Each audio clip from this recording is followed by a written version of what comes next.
Hey, what do you say? Good morning, everybody. Great to see you this Monday morning, February 17. Happy President's Day, whether you get the day off or not, and most of us don't. It's good to see you. Hope you had a great weekend. Are ready to jump into the big stories of this new week here on the Bill Press Show, booming out to you nationwide on Free Speech TV and worldwide on our video stream, TawkrTV, youtube.com/Tawker, TAWKR-TV.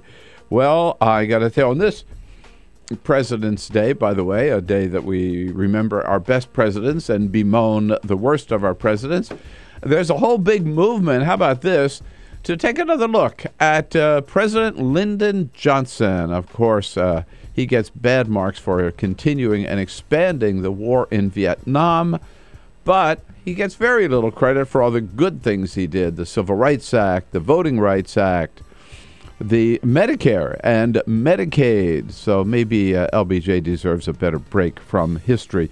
President Obama, meanwhile, will wind up his Western trip into California today, getting in one more round of golf before he heads back to the White House, arriving back at the White House about 9 o'clock tonight. In other news, in Florida's so-called loud music trial, the jury failed to reach a verdict in the first-degree murder charge, but did find Michael Dunn guilty on 3 counts of attempted murder, for which he will spend 60 years in prison. Good for him. He deserves worse than that. Good for them, I should say. He deserves worse than that. At any rate, we got lots to talk about this morning. Lots you're going to want to weigh in on. And how about that very sad defeat of the UAW union workers down in Tennessee? Give us a call at 866-55-PRESS. We'll cover it all. This is the Bill Press Show.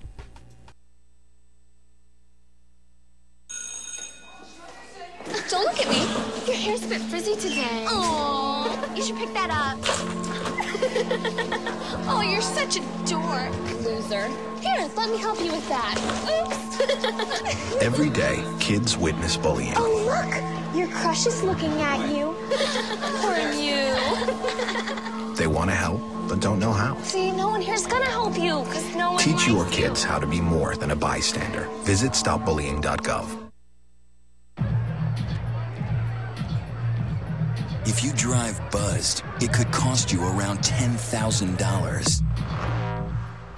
You'll face major legal fees, major fines, and steep insurance penalties. You could lose everything. Nothing kills a buzz like getting pulled over for buzz driving, because buzz driving is drunk driving. When some people struggle with their mortgage payments, they become frozen, petrified. Not knowing what to do, they do nothing. But the people who take action are far more likely to get the most positive outcome. Making home affordable is a free government program. Call now to talk one-on-one with a housing expert about the options that are right for you. Real help, real answers, right now. Here at the GED Pep Talk Center, we have pep talkers standing by to get you motivated for your GED diploma. Text the name Terry to 69222 for a sympathetic pep talk. You show people what you really are. Or for a gentle pep talk, text the name Deborah. You know you're going to make people very proud of you. And if that's not enough, text the name Danny for an extreme pep talk. Prove everyone wrong. Show them you're the boss. Get your GED pep talk and find free GED classes. Text the name of the person you want a pep talk from to 69222.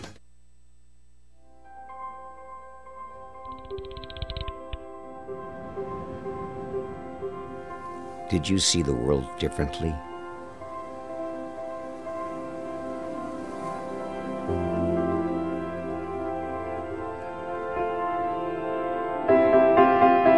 Did you celebrate the victory?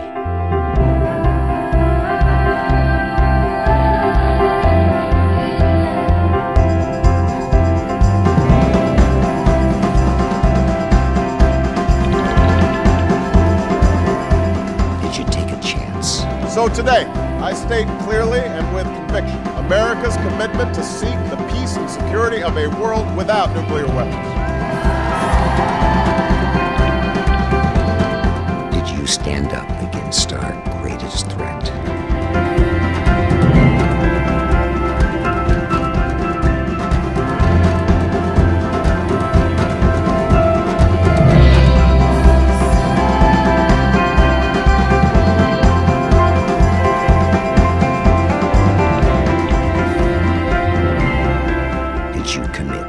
Change the world.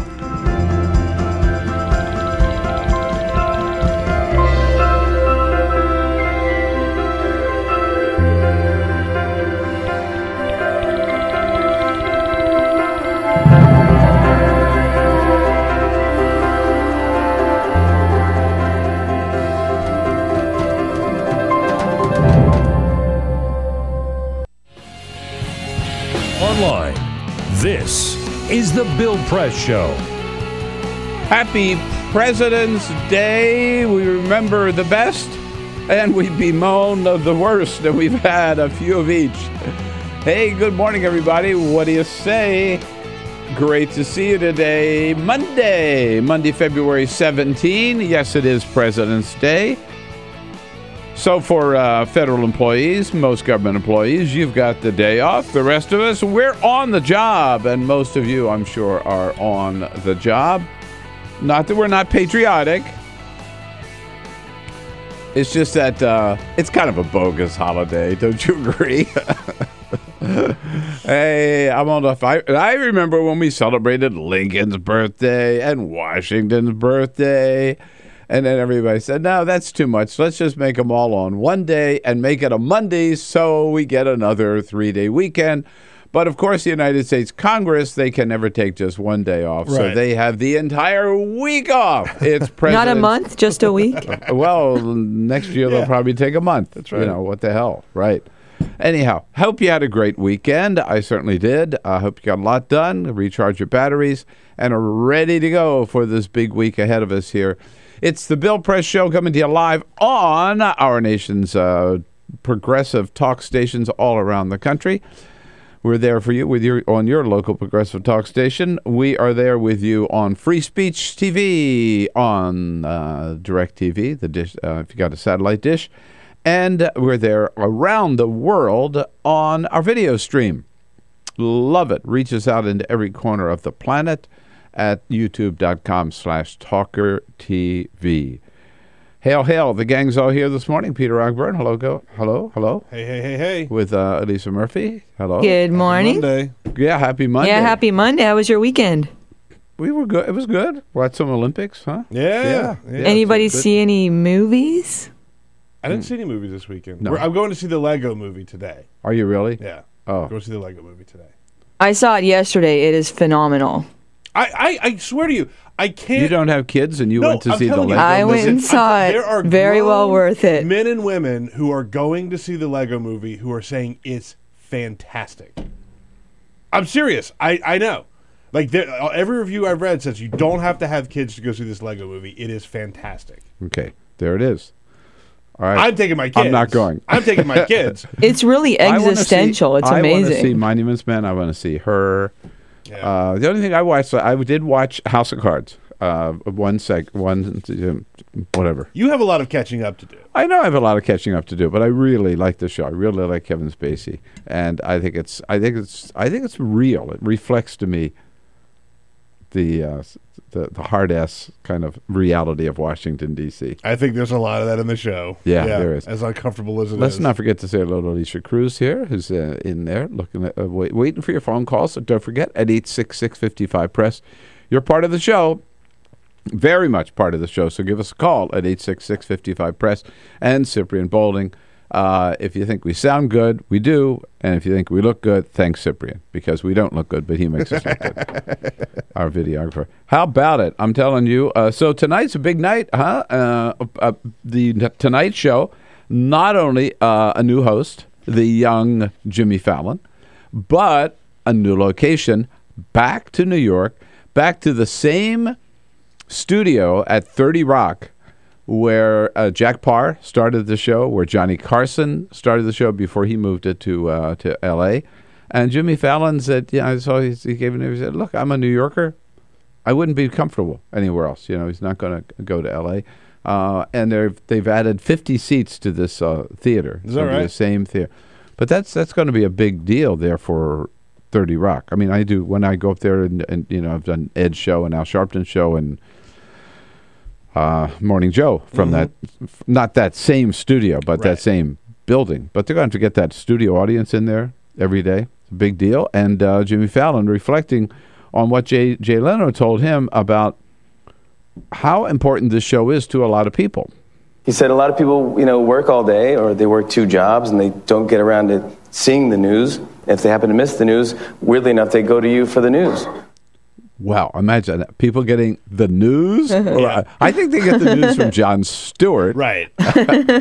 Right. They just don't take yourself too seriously there, buddy. They just get the monologue with Right. a couple of jokes about something that's in the news from Jimmy If Fallon you're going or to Jay Jimmy Leno. Fallon or David Letterman For or the Jay news? Leno No. for the news, No. sorry, it's not the best idea. Right. But I'd have to say, if you're going to Jon Stewart for the news, You're getting the best newscast. Yeah, that is true. On television. That is true. Hey, we got to talk about news, a lot of news. We'll talk about that trial down in Florida, the so-called loud music trial. Avery Friedman, legal analyst for CNN, will be here to tell us all about that. We're also going to talk about the UAW vote Friday, disappointing outcome of that vote down in Tennessee. Chris Kofinis will be here for as a friend of Bill for our last hour together, Democratic strategist, and we'll be joined by Travis Waldron from Think Progress Sports. Lots of sports talks, not just the Olympics to talk about. All right, let's get to it. But first, this is the Full Court Press. A couple of other stories making news last night. The BAFTAs took place at London's Royal Opera House, and 12 Years a Slave came up very big. That won Best Movie, and leading actor Chiwetel Ejiofor took it works Best for me. Actor. Close enough. Sorry. Kate Blanchett also winning Best Actress for Blue Jasmine, who dedicated her win to Philip Seymour Hoffman. After she won and gave her speech, she said, quote, "So Phil, buddy, this is for you, you bastard. I hope you're proud." Oh, yeah. That's how she ended her is speech. That right? Huh. Speaking of Hollywood, Canadian-born actress Ellen Page came out at a speech she gave on Valentine's Day. She gave a speech at the Time to Thrive conference in Las Vegas. She said, quote, "I am here today because I am gay and because maybe I can make a difference to help others have an easier and more hopeful time." She is best known for her roles in Juno. She was in X-Men. She's a wonderful actress. Very Love good it. actress, yes indeed. So she's officially out. And, of course, a place where there are no gay people, Russia, Sochi, Russia. This is something that doesn't happen very often, but Saturday morning, all eyes were on hockey. It was the United States versus Russia. Oh, I know, yeah. And a fantastic game that went to a shootout. Looked like the Russians... Four shootouts. Yeah, exactly. Well, it looked like the Russians had put it away, but they had their goal wiped out after a controversial call. So that left it at 2-2 at the end of regulation, went to several shootouts. TJ Oshie is the name you need to know. He is the American that made 6 out of his 8 shootout or penalty shots, and that gave the Americans the 3-2 win. And I can't. Well, I asked Travis more about this later. But so the Americans won again yesterday, and the Russians won again yesterday. Yes. So I think we could end up with a Russian-U.S. face-off for the goal. Oh yeah. Okay, I'm not sure, but yes, I'd love to see that. Bring it on. We'll kick your ass again. It was like the 1980s all over again on Saturday morning. Yeah, it really was. All right, let's start with this big vote down in Tennessee. We talked about it last week in anticipation. It was a vote whether or not to form a union at the VW plant down in Chattanooga, Tennessee. Very, very important vote. A lot at stake, not just for the workers in that plant, but for union members and non-union members, for working families all across the country. And a very disappointing outcome. The workers voted Wednesday, Thursday, or Friday. The vote was announced Friday night. And it was. Here's what's unusual about this. I mean, for the union and for a yes vote to form a union were, of course, the United Auto Workers, a great union, have done so much to help save America's auto industry by working together at the time when the auto industry was about to collapse. I remember first President Bush and then President Obama put a lot of money into as loans and bought a lot of stock in GM to save the auto industry. But the other major player there was the United Auto Workers, which agreed to lower benefits, lower salaries as part of, again, helping the countries get back on their feet. So the UAW was definitely working and supporting the effort to form another chapter, if you will, of that union, another local at that plant in Tennessee. And so were a good chunk of the workers down there.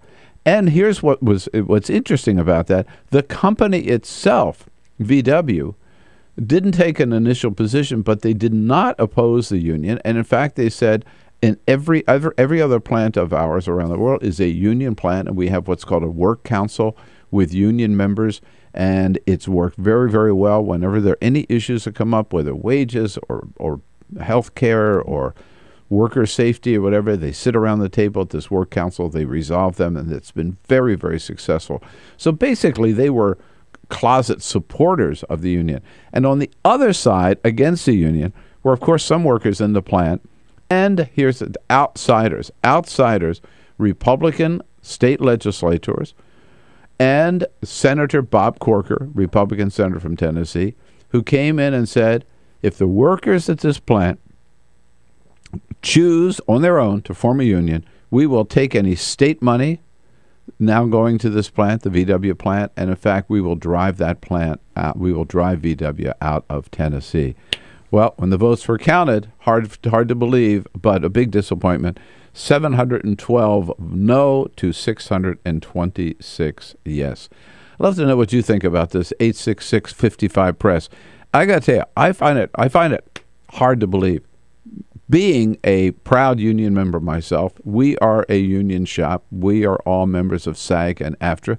I've been a member for 30 years, and I've seen, what the union provides for working families in this country, and I've seen it up firsthand and benefited from it myself. I mean, I don't even see the other side of this issue, to tell the truth, because first of all, everything that workers enjoy today, it didn't just fall from the sky. Companies didn't do it because they just have a big heart. No.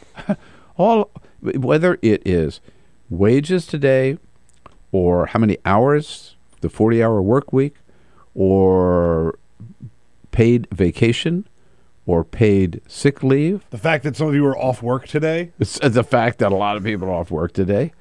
If it's health care, if it's worker safety, if it's getting rid of child labor. I mean, you go down the list. All of that came about because the unions fought for it, and people, joined these unions. They banded together and they negotiated these deals. And sometimes they had to do it, by going on strike, or with big sacrifices. But all of those benefits that we enjoy today came from our union brothers and sisters.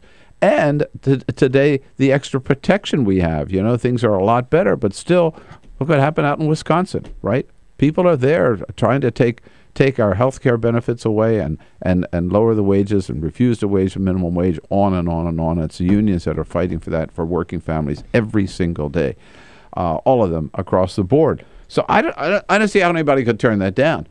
But you know what we're dealing with? Peter, I'm sorry about this. We're dealing with the South. We're dealing with a tradition and a bias in the South. And all of these states down there, including Tennessee, are so-called right-to-work states, meaning that you can't form a union in those states. And here's what they were afraid of. They were afraid. That's why these politicians responded. They were afraid that with one union gets in Tennessee, then there's going to be another union in Tennessee, and then another one. And pretty soon those workers are going to organize. And you know what? And then when they organize, they're going to vote against the politicians who vote against them. They might even vote Democratic, right? They're afraid of the political clout of working men and women. They don't want men and women to be strong, working with their workers to be strong. They want them to be at their mercy. That's what's motivating the politicians. And I hate to say it, but I think what's motivating the workers who voted no is pure ignorance. And also tradition and bias. I mean, some of the ones who are quoted in the I saw in this New York Times, one of the leaders of the asking for a no vote says that he voted no because he's convinced the union had hurt Detroit's automakers. Wow. Again, it's a fact. Those auto companies Chrysler, GM would not be back today. Ford didn't get the government help, but GM and Chrysler would not be back today if it were not for two things: the government bailout and the extra sacrifices that the UAW agreed to put on the table as a temporary measure, and they still don't have everything back yet, while these companies are struggling to get back on their feet. They formed a partnership. They cooperated. They sat down with GM leadership, and they sat down with Chrysler and said, we're willing to give all this up because we want this industry to survive so that there will be future jobs for our members. So I mean, that's just wrong. That's just ignorant. But these people believe it. It's been drummed into their heads so long. Yeah, you come from the South. I come from the South. Unions were never anything that I heard about when I was working in the South. I worked there for a long time and went to school there. It's not something that was ever an issue. It's just it never came up. Never came up. Not part of the culture at all. Right, and so it's tough dealing with that. Big disappointment, and I think it's bad news for the state of Tennessee. Bad news for working men and women around the country, and certainly bad news for the workers at that VW plant in Chattanooga. Tell us what you think about it. My union brothers and sisters, strong. 866-55-PRESS. This is the Bill Press Show.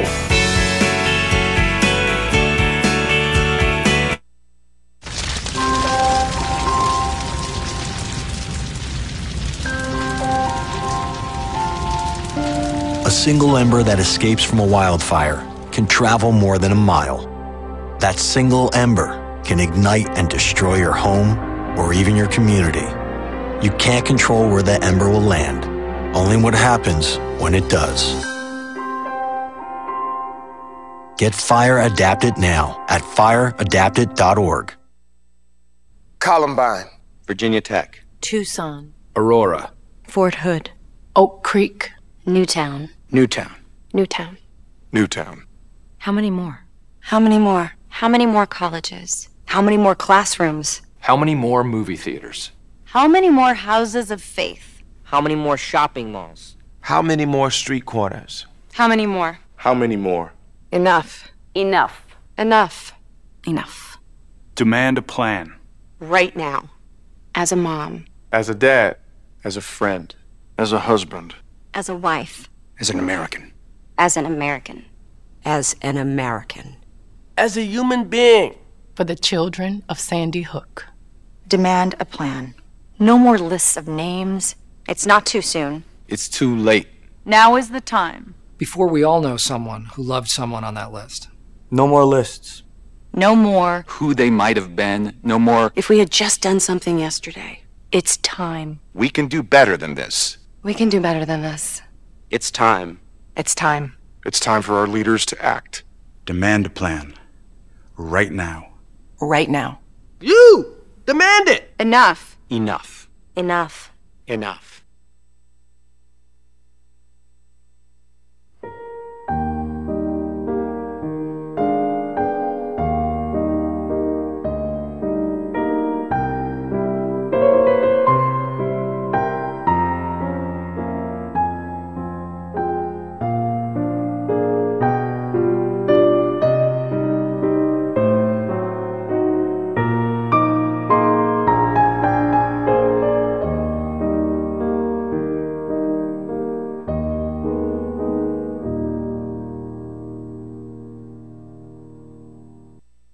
None of us would want to be told we can't marry the person we love. As Americans, we believe in freedom. That's what I fought for as a Marine, and that's what we believe in as Republicans. Freedom means freedom for everyone. I didn't used to understand the importance of same-sex marriage, but after learning my brother was gay, I wanted the same rights for him. He was the best man at my wedding, and I want to be the best man at his. It's only fair that Calvin should have the freedom to marry the person he loves, too. It's time for marriage.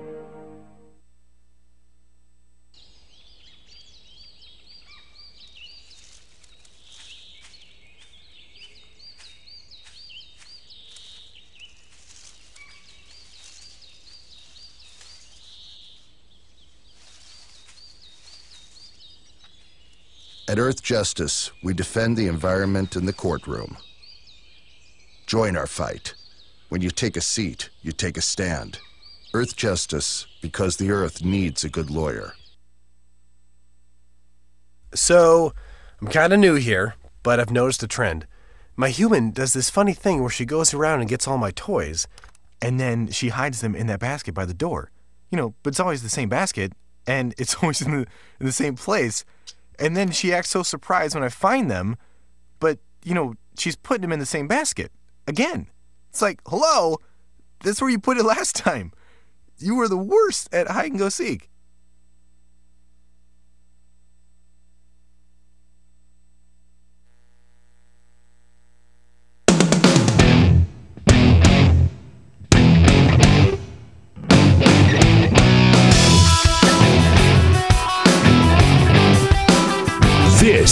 the Bill Press Show.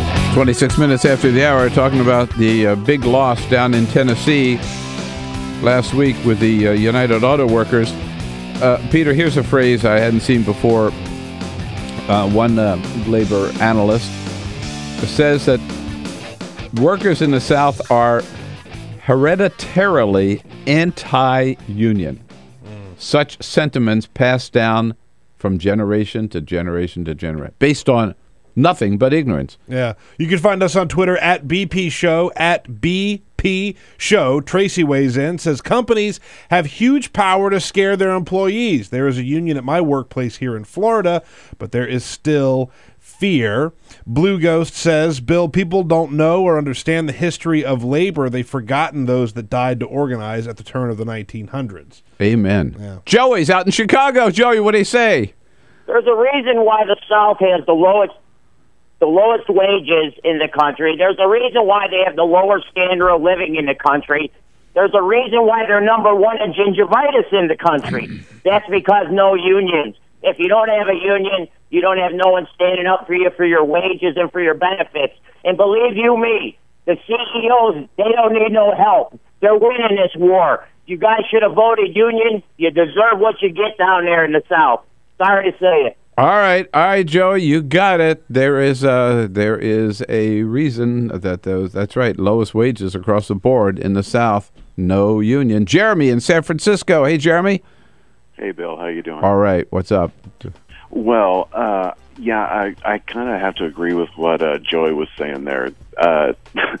I'm from Missouri originally myself, and I'm always surprised when people are surprised at the way that people from the Midwest and the South tend to constantly vote against their obvious self-interests.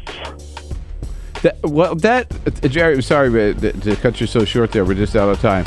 But to see people like this consistently vote against their own interests is really sad, sad story. This is the Bill Press Show.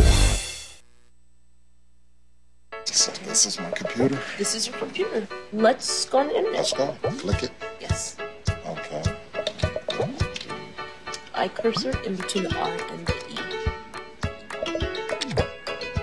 Pressing down, I want you to just push the area. She's gonna love me all over again. That's it. Jamaica, here you go. Here we go. Good job. Thank you. Thank you. And I did it by myself. Feel smarter. So, I'm kind of new here, but I've noticed a trend. My human does this funny thing where she goes around and gets all my toys, and then she hides them in that basket by the door. You know, but it's always the same basket, and it's always in the same place. And then she acts so surprised when I find them, but, you know, she's putting them in the same basket. Again. It's like, hello? That's where you put it last time. You were the worst at hide and go seek.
So, same time next week? Well, of course. Put away a few bucks, feel like $1 million. For free tips to help you save, go to Feed the Pig.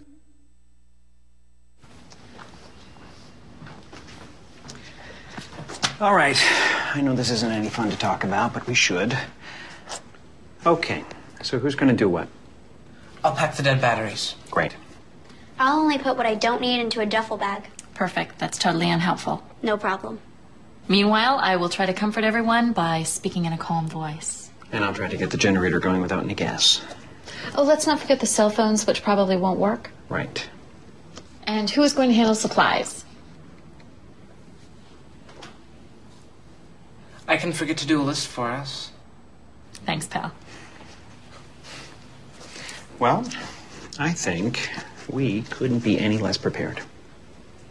I'm proud of you guys.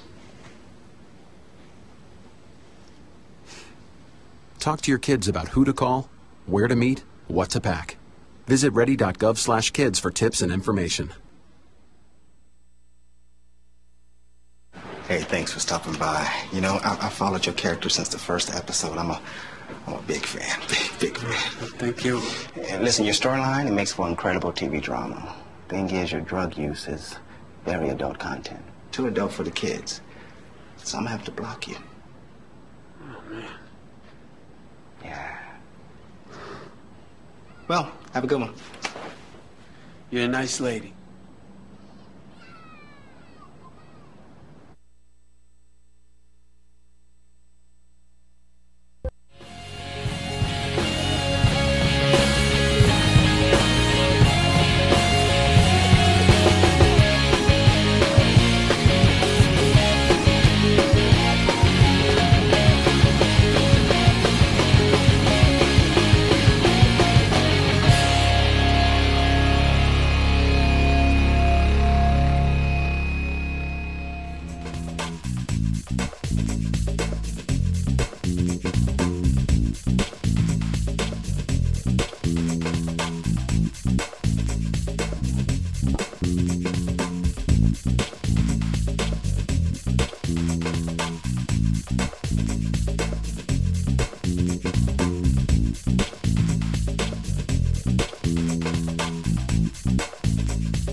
In Tennessee, Republican legislators moved in with threatening the workers, threatening the company.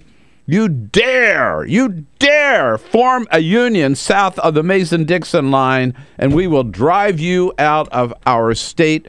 And that kind of intimidation, unfortunately, carried the day. You know, I ran into one of my friends who's a vice president of the Machinists Union, Rich Mahalski. He's been on our program, works with Tom Buffenbarger.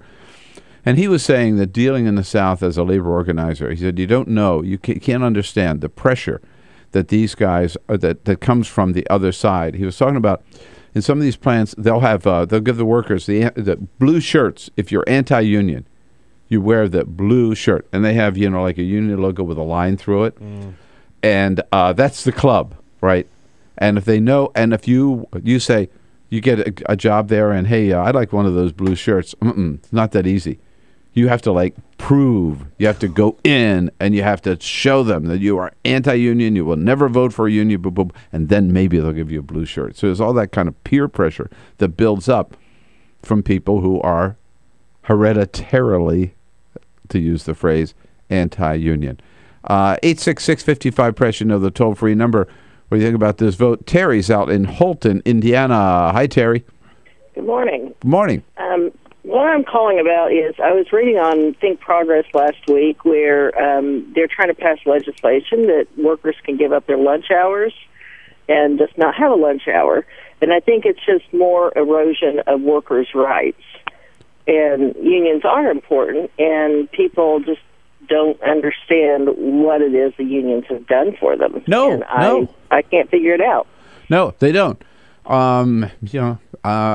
Maybe I got to write another book about what unions have done. People don't understand that. Right, they don't. And they don't learn it in school. And, and if their parents are all talking about anti-union, then they're never going to know. Where are they going to learn it? I hate to keep harping on the fact that the South is so far behind on this, but it is true. And I was a grown man. I didn't really understand the role of unions and what they did and the good that they've done in the workplace until honestly, until I started working here.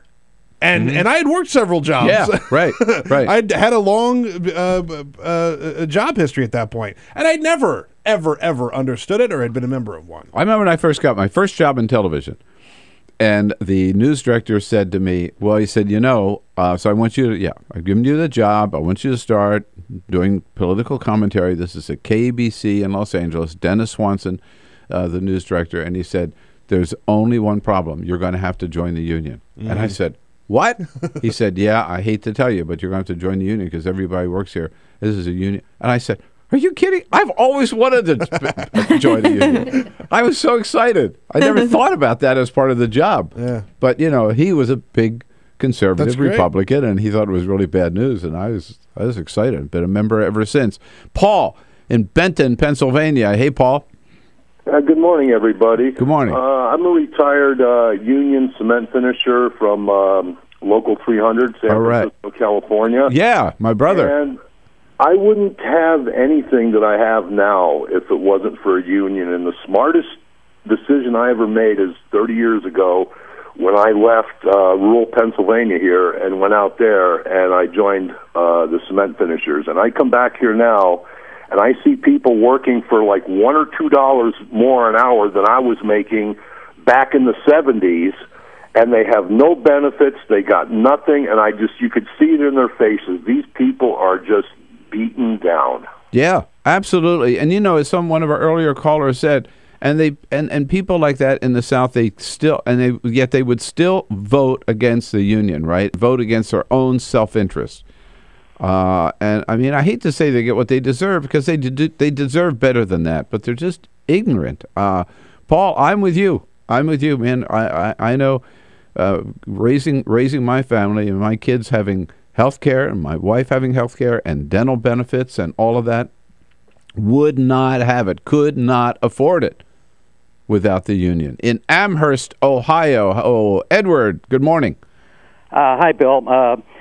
I worked with. I actually started in labor relations with the union, or with General Motors in Delphi, and when we went bankrupt, you were working for the company. Yes, I was a salary person. Yeah, and when we went bankrupt, all the salaried people lost their pensions and their health care, and the UAW actually protected its workers, the workers. Yeah. Yes, yeah, and they were able to retain all of their pensions and benefits when the salary people were not. They just basically walked away from the salary people. And the company did. Yes. Yeah. Well, that's why I saw another Edward, another comment from one of these from one of these workers who voted anti-union at this plant, and he said, "Well, we can talk to the management. We don't need a union to talk to the management, right?" Yeah, right. Times get tough.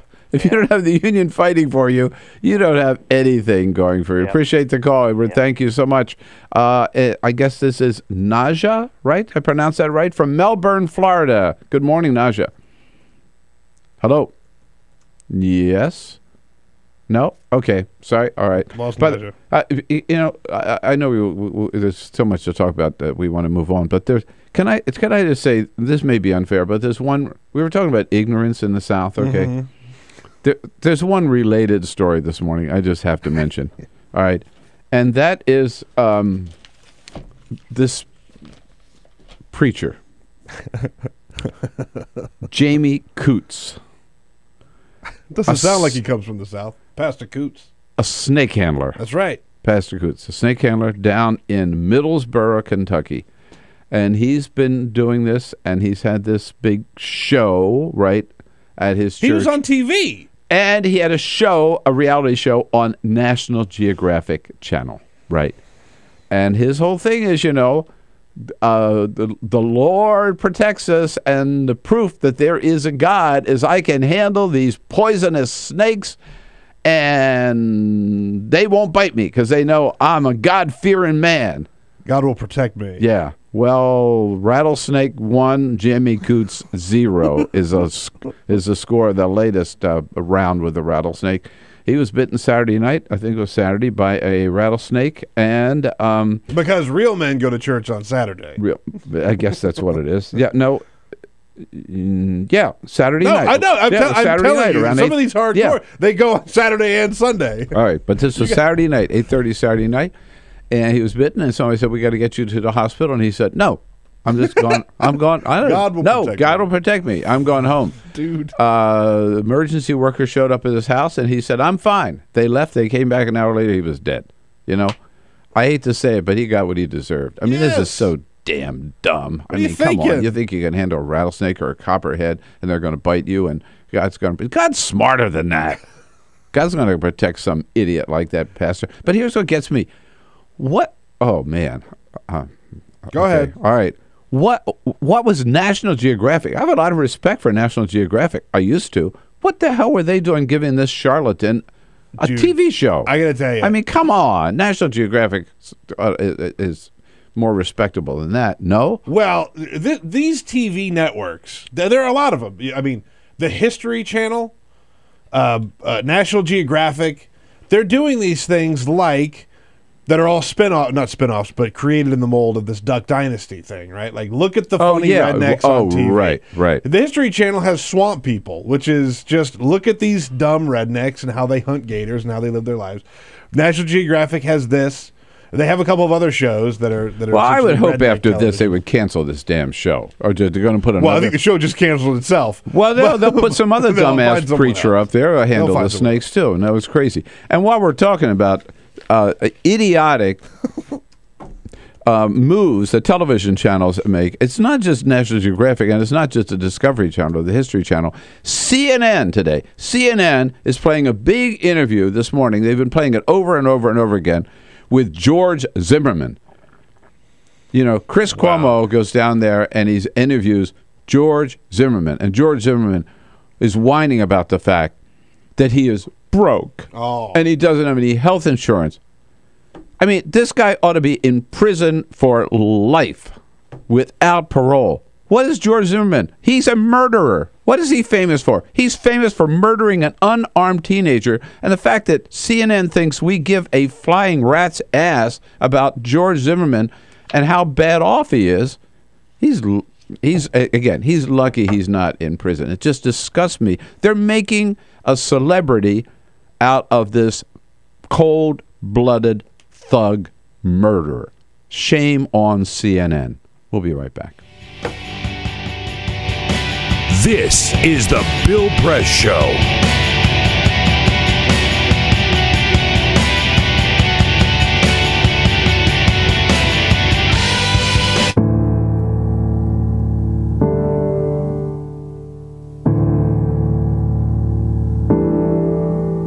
For more than 18 months, the members of AFSCME 3299 have been working to secure a new contract with the University of California. With workplace injuries at UC skyrocketing and government fines related to safety deficiencies at UC hospitals skyrocketing, Local 3299's top priority has been safe staffing at the workplace.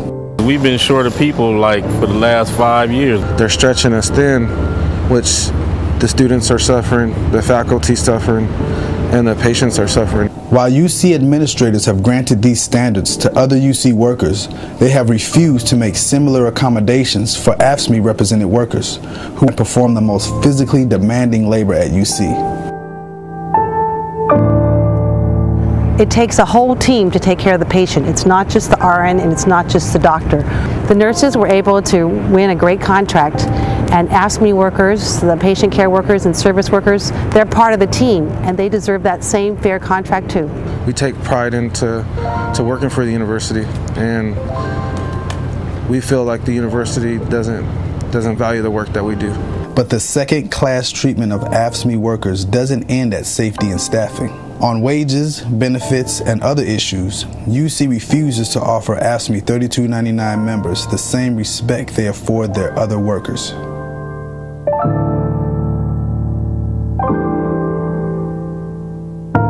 I have 3 jobs because what the university pays me is just not enough to make a living for my family and myself. 99% of service workers in the UC system make so little money that they're eligible for at least some form of public assistance.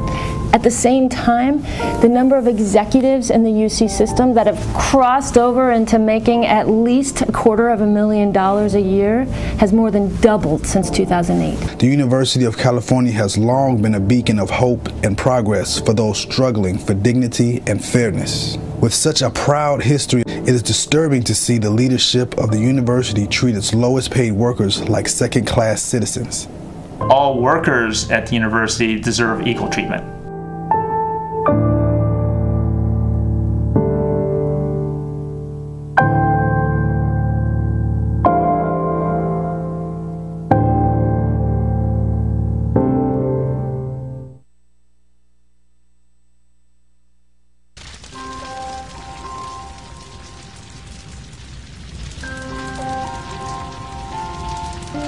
A single ember that escapes from a wildfire can travel more than a mile. That single ember can ignite and destroy your home or even your community. You can't control where that ember will land, only what happens when it does. Get Fire Adapted now at fireadapted.org.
We are back with 11 minutes to go before the top of the hour.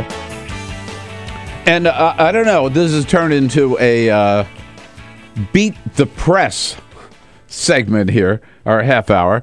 First of all, going after National Geographic for giving these snake-handling preachers a reality show on television. They should not be given any credibility at all. Secondly, for CNN, wasting time, our time, their money, by thinking we give a rat's ass about George Zimmerman and giving that guy an interview on national television. And finally, how about what Meet the Press did yesterday? I mean, seriously, there are a lot of important issues around today. I don't mean to degrade any of them, but there is no issue more important, because we're talking about the survivability of this planet. There's no issue more important than climate change and global warming. And look at the evidence out there. It is just overwhelming. And how much attention does the issue of climate change get in the media? Like almost none. So Meet the Press decides, NBC decides yesterday, we're going to spend some time talking about this issue. So far, so good. Well, how are we going to talk about it? Are we going to put out some information so people really recognize how real this problem is, how serious it is, and what the impacts of it could be and are already, that we're already experiencing? And what's going to happen when we lose Miami or lose lower New York City or lose half of the East Coast, right, to rising sea tide? Oh, no. Meet the Press decides they're going to schedule a debate on the issue. I mean, already that's dumb. Now, who do they get to debate? On one side, they get a man who knows the facts, Bill Nye, the science guy. Okay? Who has turned into, and I know he has a kid's show. Right. I know that it's cute and funny to laugh about, but he's a smart guy. He may not be the world's Nobel Prize scientist, right? But he knows his stuff. He's one of the most visible. All right. For sure. And on the other side, who do they get? Dingbat Marsha Blackburn, Congresswoman from from Tennessee. Yeah, Tennessee. Again. Yeah. She went from fighting the UAW to doing this. So here so David Gregory says, what should we be doing, about climate change? Here she is. Let's say everything that Bill says is wrong is wrong. Let's just say that. Then you say, what are you going to do about it? What would the policy be? And will that policy have an impact? Now, even Director McCarthy from the EPA, in answering questions from Congressman Pompeo before our committee, said reaching all of the 26 U.S. goals is not going to have an impact globally. And David, what we have to look at is the fact that you don't make good laws, sustainable laws, when you're making them on hypotheses or theories or unproven science. Hypotheses? Yeah, what happened to the glaciers? That's no hypotheses. Unproven science? What happened to the ice pack in the Arctic? What about the fact that, by the way, just not far from here, down in Norfolk, Virginia, is the one area where the tide has risen most for some reason, whatever, the sea level has risen the most. All up and down these, it's already happening. What about all this rash and all these, the drought in California, the wildfires, the increased levels of tornadoes that we're seeing and everything, all these crazy weather patterns? Every scientist says this is partly due to global warming. Yeah, and she says unproven science. By the way, why would you ever believe in anything anybody with that voice would tell you anyhow? All right, and here's Bill Nye just saying, okay, come on, can we just stick to the facts? Well, once again, the Congresswoman is trying to introduce doubt, and doubt in the whole idea of climate change. So what I would encourage everybody to do is back up and let's agree on the facts. Would you say that the Antarctic has less ice than it used to? When you said, you asserted, Congresswoman, that a change from 320 to 400 parts per million is insignificant, my goodness, that's 30%. I mean, that's an enormous change, and it's changing the world, and that's just over the last few decades. Yeah, just agree on the facts. I mean, even George W. Bush, right, agreed that climate change is real and it is man-made, and we owe it to our kids and grandkids to do something about it. But the fact that Meet the Press would address the issue in this fashion is just shameful. We'll be right back on the Bill Press Show. This is the Bill Press Show.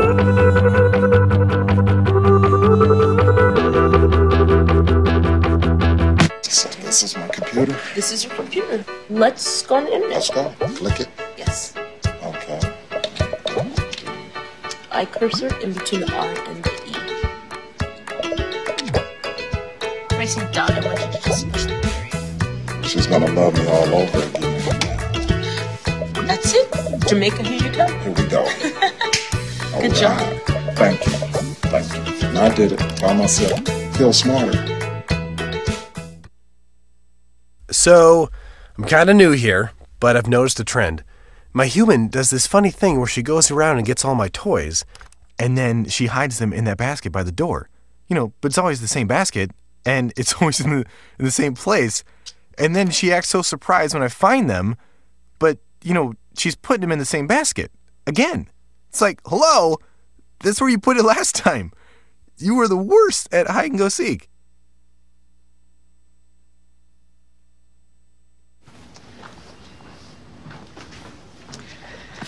All right. I know this isn't any fun to talk about, but we should. Okay. So who's going to do what? I'll pack the dead batteries. Great. I'll only put what I don't need into a duffel bag. Perfect. That's totally unhelpful. No problem. Meanwhile, I will try to comfort everyone by speaking in a calm voice. And I'll try to get the generator going without any gas. Oh, let's not forget the cell phones, which probably won't work. Right. And who is going to handle supplies? I can forget to do a list for us. Thanks, pal. Well, I think we couldn't be any less prepared. I'm proud of you guys. Talk to your kids about who to call, where to meet, what to pack. Visit ready.gov/kids for tips and information. Hey, thanks for stopping by. You know, I followed your character since the first episode. I'm a big fan. Big fan. Thank you. And listen, your storyline, it makes for incredible TV drama. Thing is, your drug use is very adult content. Too adult for the kids. So I'm gonna have to block you. Oh, man. Yeah. Well, have a good one. You're a nice lady.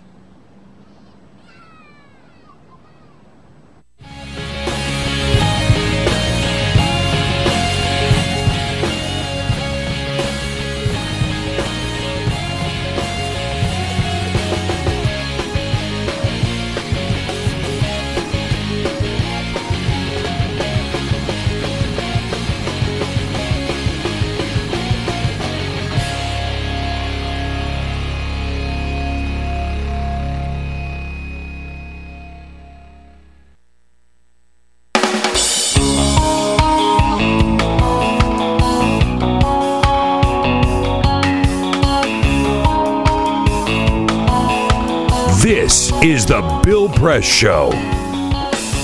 All right, in the next hour, Avery Friedman, legal analyst for CNN, will be joining us to talk about the so-called loud music trial in Florida. Peter? You know, as we talk about marijuana legalization around the country, of who's making it legal and for what purposes, one of the big issues that we've talked about is, what do you do with the money? Yeah, What's right. going on with the money? Because the banks, a lot of this is seen as drug money, and the banks won't take it. Well, on Friday, the Obama administration gave the banking industry the green light to finance and do business with legal marijuana sellers. Yes. They said this is something that we need to get done. It needs to be addressed. It's been addressed. So, which is very significant because federal law still prohibits marijuana is still illegal under federal law, but the DOJ is saying we'll let Colorado and Washington do their thing, and we'll even allow the banks to take this pot money. There you go. Good move by Eric Holder. This is the Bill Press Show.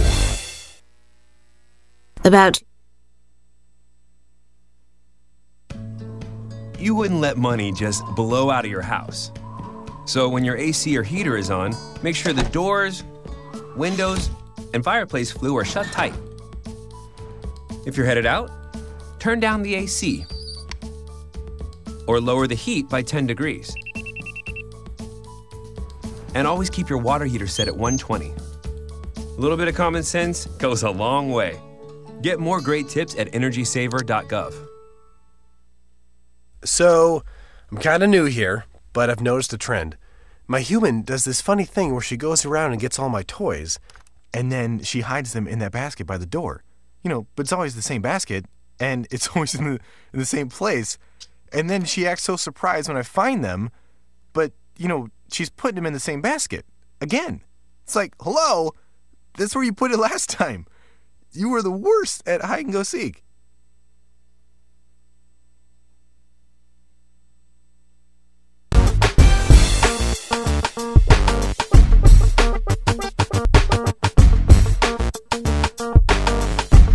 Hey, what do you say? Good morning, everybody. Great to see you this Monday morning, February 17. Happy President's Day, whether you get the day off or not, and most of us don't. It's good to see you. Hope you had a great weekend. Are ready to jump into the big stories of this new week here on the Bill Press Show, booming out to you nationwide on Free Speech TV and worldwide on our video stream, TawkrTV, youtube.com/Tawker, TAWKR-TV.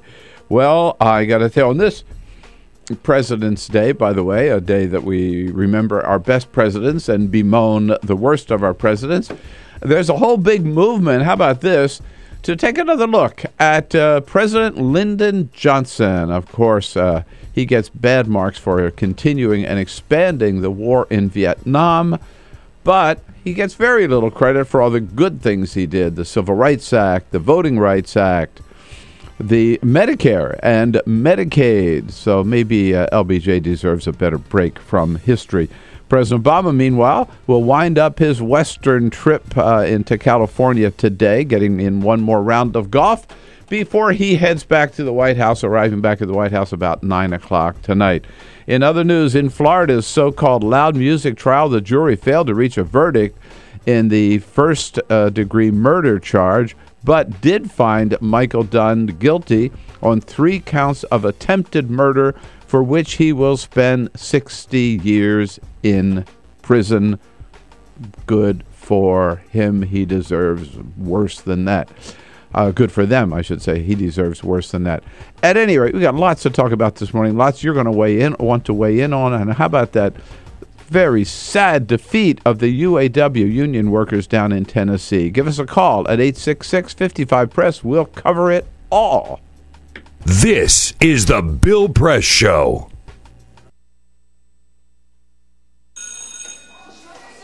Don't look at me. Your hair's a bit frizzy today. Oh, you should pick that up. Oh, you're such a dork. Loser. Here, let me help you with that. Oops. Every day, kids witness bullying. Oh, look. Your crush is looking at you. Poor you. They want to help, but don't know how. See, no one here's gonna help you, because no one Teach your likes kids how to be more than a bystander. Visit stopbullying.gov. If you drive buzzed, it could cost you around $10,000. You'll face major legal fees, major fines, and steep insurance penalties. You could lose everything. Nothing kills a buzz like getting pulled over for buzz driving, because buzz driving is drunk driving. When some people struggle with their mortgage payments, they become frozen, petrified. Not knowing what to do, they do nothing. But the people who take action are far more likely to get the most positive outcome. Making home affordable is a free government program. Call now to talk one-on-one with a housing expert about the options that are right for you. Real help, real answers, right now. Here at the GED Pep Talk Center, we have pep talkers standing by to get you motivated for your GED diploma. Text the name Terry to 69222 for a sympathetic pep talk. You show people what you really are. Or for a gentle pep talk, text the name Deborah. You know you're going to make people very proud of you. And if that's not enough, text the name Danny for an extreme pep talk. Prove everyone wrong. Show them you're the boss. Get your GED pep talk and find free GED classes. Text the name of the person you want a pep talk from to 69222.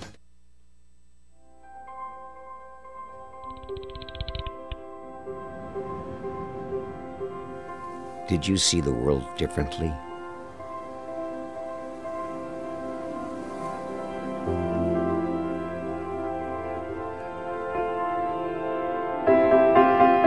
Did you celebrate the victory?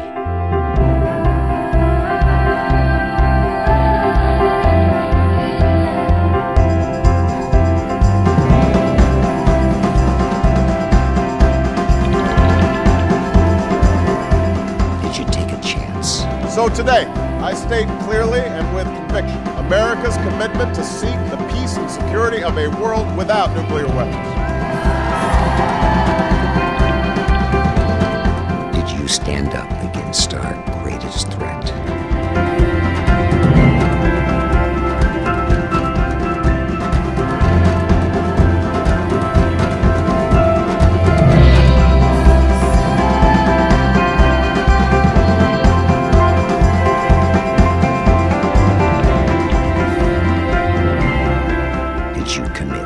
Change the world.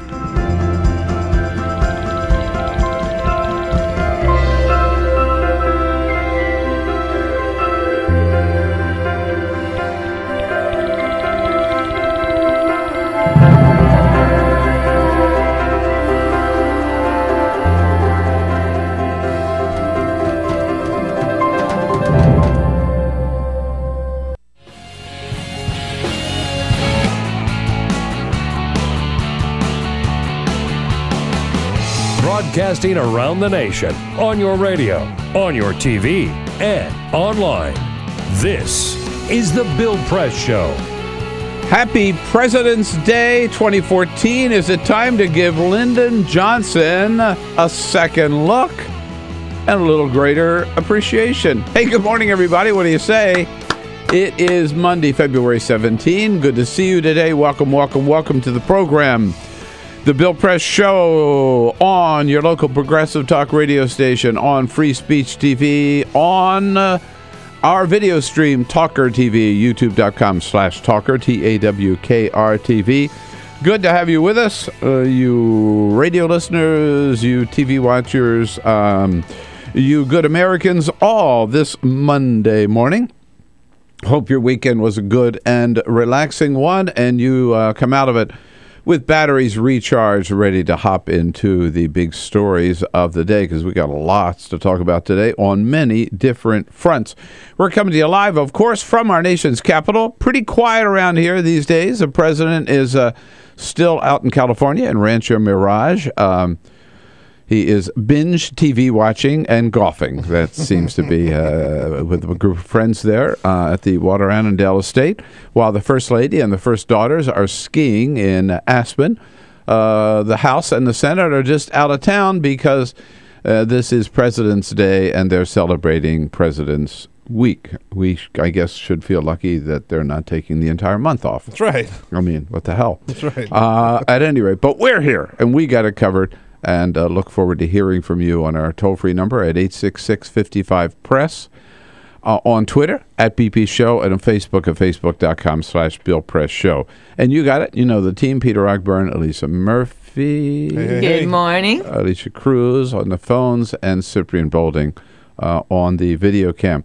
We're talking there toward the end of last hour, by the way. Just kind of put a exclamation point on that about the shameful job that Meet the Press did yesterday by bringing Congresswoman Marsha Blackburn from Tennessee, one of the most ignorant members of the House, in to debate climate change as if she knows anything about the real science and real facts about global warming. John Kerry, the leading advocate, has been for a long time as the United States Senator of taking action and having the United States take the lead in taking action on climate change. He spoke out about this issue down in Indonesia over the weekend, and he put it in the right perspective, I think.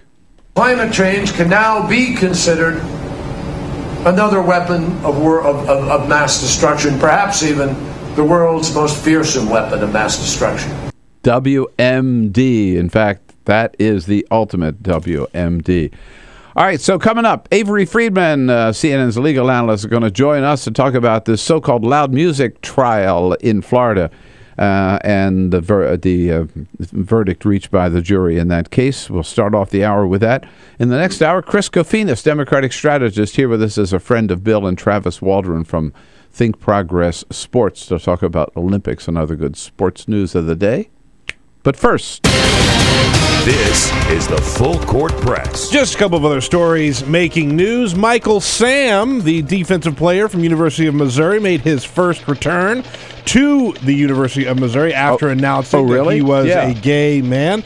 The Mizzou Tiger football team showed up to accept their trophy for one of the 2014 Cotton Bowl championship during the Missouri versus Tennessee basketball game, and he was received quite well, in fact. As soon as they announced his name, he got a standing ovation. The crowd went wild. Students cheering his name, signs in the crowd saying, "We love Michael Sam." He got a very, very good reception. Good for him. Yeah, and good for them, too. Yeah, deserves it. Let's say hello to this 3-year-old girl from Arizona, Alexis Martin. She has just been inducted into or accepted into Mensa. I saw a story about her last night. 3 years unbelievable. Old. Yeah. Accepted into Mensa. She's reading at a 5th grade level. Yeah. Wow. She taught herself Spanish using her parents' iPad. Yeah. And she's just an all-around genius. And she's been accepted into Mensa. 3 years old. And you give her a map of the United States, she can name every state, and she knows every state capital. I couldn't do that. Oh, my goodness. I mean, I could come close, but I everything. couldn't do that. I couldn't do that. And this is a man in Hungary, Laszlo Andrasek. He was homeless for many years. He had just a couple of coins that he had gathered, and he did what any sensible person would do, went and bought a lottery ticket. Good for him. I hope this has a happy ending. Well, he won one of the biggest lottery winners in Hungary's history. They don't have as big of a lottery as we do. He came away with nearly $2.5 million, and he sort of flew under the radar. No one knew that he had won until he made a sizable donation to a former charity that helped him out when he was homeless. And everybody said, oh, wait a minute, how does this guy have this money now? Well, they looked at, he won last September. But yeah, he had no money, took everything he had left, bought a lottery ticket, and hit the jackpot. Good for him. And in his honor, I'm going to go out and buy a Powerball ticket today. The Powerball Wednesday is up about $400 million. Yeah, right. $400 million. So, Yes, indeed. You guys want to go in on this? And, maybe I can get Avery Friedman to go in with me and buy a few lottery tickets here. Of course, Avery doesn't need the money. Avery Friedman, our buddy, CNN legal analyst, and we steal him from CNN every once in a while. Avery, how are you? Well, I tell you, I'm so happy to be big. I want to get Laszlo Andrasek on. I mean, this guy's got the mojo or something. I'm telling you. I'll have him pick out my ticket for me, right? Look, when you're unlucky that long, you're bound to hit a streak of good luck at some Anyway, point. what is the Hungarian lottery? That's a whole different story, I guess. That is a whole different story. Now, Avery, let's talk about this trial down in Florida. I mean, they've been calling it the loud music trial, right? Yeah. I mean, I don't know. And the verdict, but this verdict kind of confused everybody on Friday, didn't it? Well, it confused all of us, actually. Yeah. It actually came down Saturday night. I mean, it's hard to believe it's only like, 36 hours ago, and we've been talking about it, and it's like, a month already. But the trial did go on for 4 days. I mean, I think these jurors took the case very seriously. It was an interracial jury. Came back with the appropriate second-degree convictions involving Michael Dunn shooting at the three others. But I'm like you, Bill. I am mystified how a jury couldn't figure this one out. And Angela Corey, who's the state attorney, says they're going to go back and retry this case. Should they retry it? I understand the principle of the moral judgment that should have been rendered here. I actually think if I'm a prosecutor, I have to weigh that moral outrage against the cost. Ultimately, I think what we're facing is when it will be reset for a new trial. But there's going to be a plea deal, and it essentially will probably be, he's already going to spend, he's got 60 years worth of a sentence. He's 46 years old. Yeah. So the deal will be something like no possibility of parole resolved. It will not be retried. Now, this 60 years, is that automatic? I mean, did the judge sentence him at the time? Or no, judge has broad discretion. It's up to per count. And so there's going to be a probation report. There'll be a submission. The sentence will be coming up in the not-too-distant future. But what still is so troubling to me, especially when the jury knew about the letters in jail, where he's making all these amazingly racist remarks about why we have to kill people like this. Mm-hmm. I mean, it goes to intent. It goes to why he did it. He never said anything after he did it. This is an astonishing, remarkably troubling case. And he, of course, says that he did it in self-defense, right? Now, first of all, he said they pointed a shotgun at him. Yeah. Where's the shotgun? Yeah, there was no shotgun. There's nothing. Yeah, he never told his girlfriend, right, that this guy, that he was acting in self-defense, or the guy had a shotgun, from what I understand. Yeah. And then he fires, so he fires into the car, and then the car's pulling out of the station, the gas station, and he fires 10 shots. He's out of his car, continuing to fire away with his silver 9mm. I mean, that's not self-defense. But you know what the difference is, and the difference between Florida and, let's say, D.C. or New York or California, is that legally, when something like this happens, and this is real easy, Bill, when you're facing mortal danger, your duty is to retreat, to get the heck out of there. Yeah. In places like Florida and other states, you can simply, say, I feel like I'm in mortal danger, and start firing away. You empower these people, whether you're in a theater and somebody throws popcorn at you, or whether you're in, down marching around a condo, or like this. There's loud music at a convenience. I mean, So, I mean, the facts of the case, right? I mean, so as we know it, he's there, his girlfriend's in buying something, he's sitting in his car, the car with these young kids pulls up alongside of him. Yeah. Loud music, obviously, we've all heard that, right? Yeah. He doesn't like it, he probably tells them to turn it down, and which he did. And they tell him to F you, right? Well, actually, one of the guys did turn it down, and Jordan Davis turned it back up, and then starts the profanity. Yeah, okay. You know? All right. And so he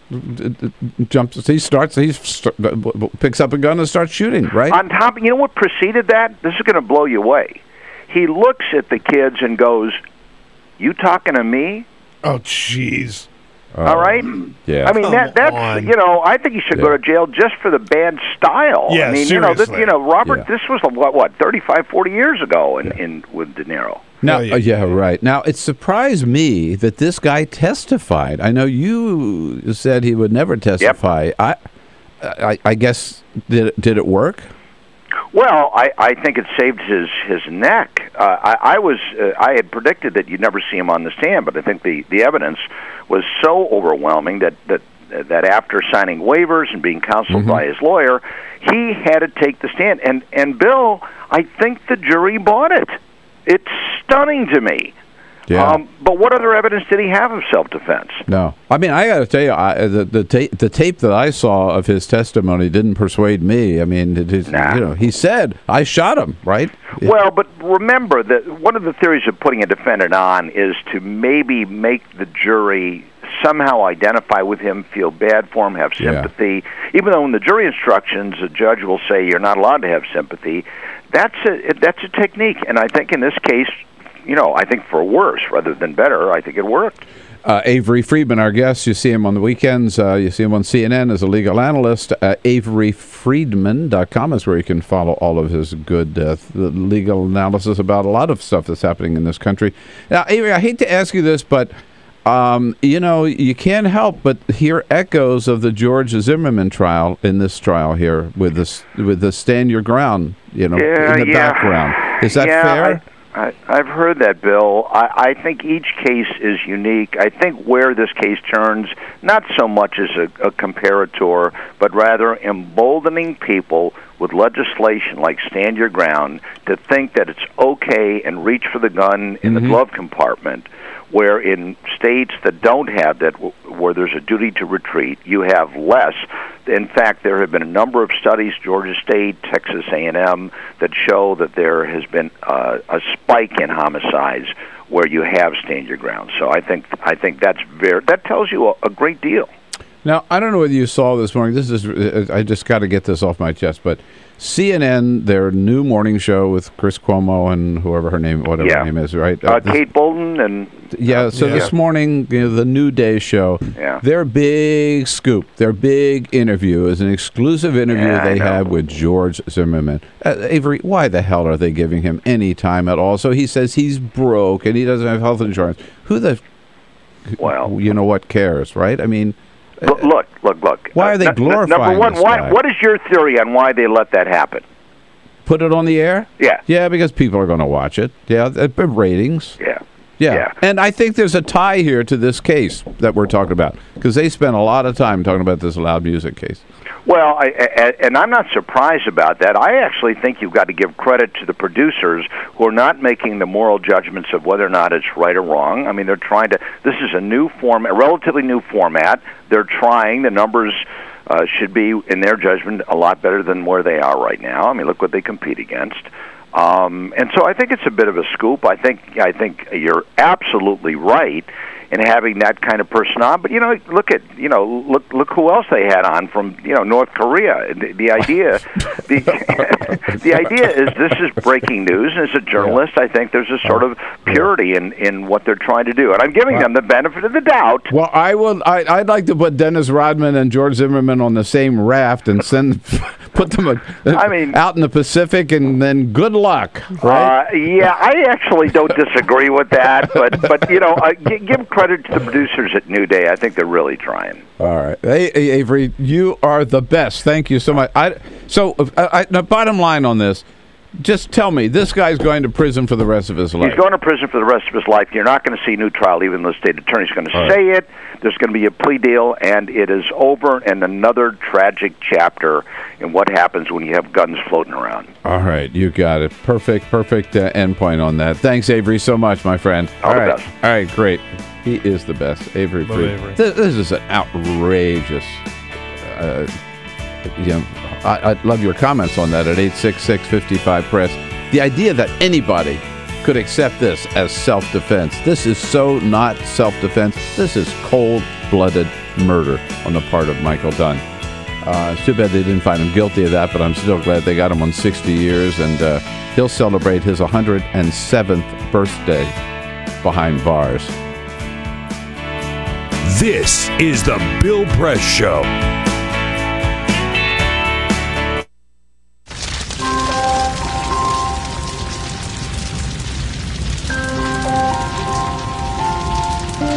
A single ember that escapes from a wildfire can travel more than a mile. That single ember can ignite and destroy your home or even your community. You can't control where that ember will land, only what happens when it does. Get Fire Adapted now at fireadapted.org. Columbine, Virginia Tech, Tucson, Aurora, Fort Hood, Oak Creek, Newtown. Newtown, Newtown. Newtown. How many more? How many more? How many more colleges? How many more classrooms? How many more movie theaters? How many more houses of faith? How many more shopping malls? How many more street corners? How many more? How many more? Enough. Enough. Enough. Enough. Demand a plan. Right now. As a mom. As a dad. As a friend. As a husband. As a wife. As an American. As an American. As an American.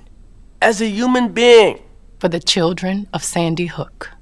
Demand a plan. No more lists of names. It's not too soon. It's too late. Now is the time. Before we all know someone who loved someone on that list. No more lists. No more. Who they might have been. No more. If we had just done something yesterday. It's time. We can do better than this. We can do better than this. It's time. It's time. It's time for our leaders to act. Demand a plan. Right now. Right now. You! Demand it! Enough. Enough. Enough. Enough.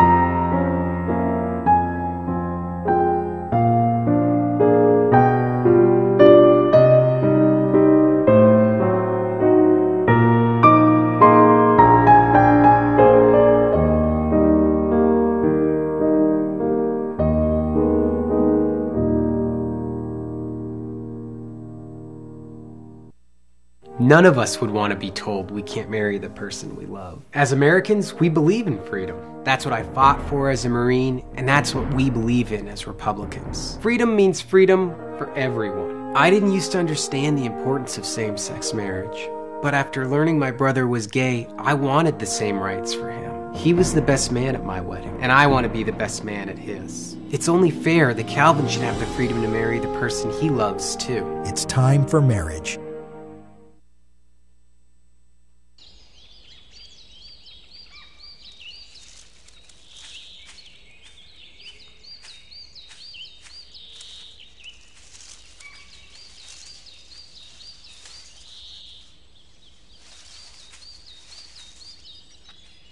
At Earth Justice, we defend the environment in the courtroom.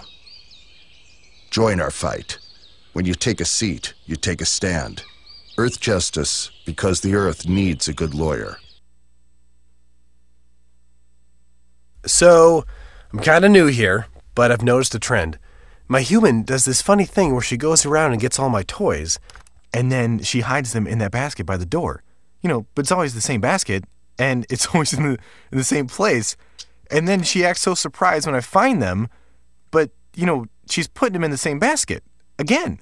It's like, hello? That's where you put it last time. You were the worst at hide and go seek.